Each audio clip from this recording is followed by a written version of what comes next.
சௌகரியம் இல்லை.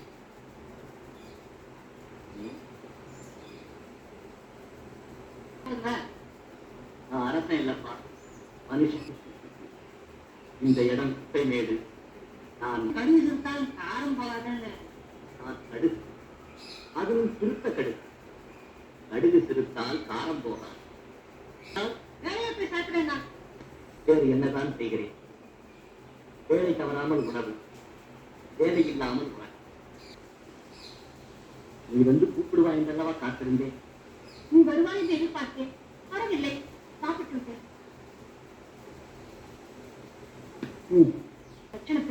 தன்னோடு உட்கார்ந்து சாப்பிடவில்லை என்ற தனிப்புடன் என்னை பார்த்து அண்ணனும் தங்கையும்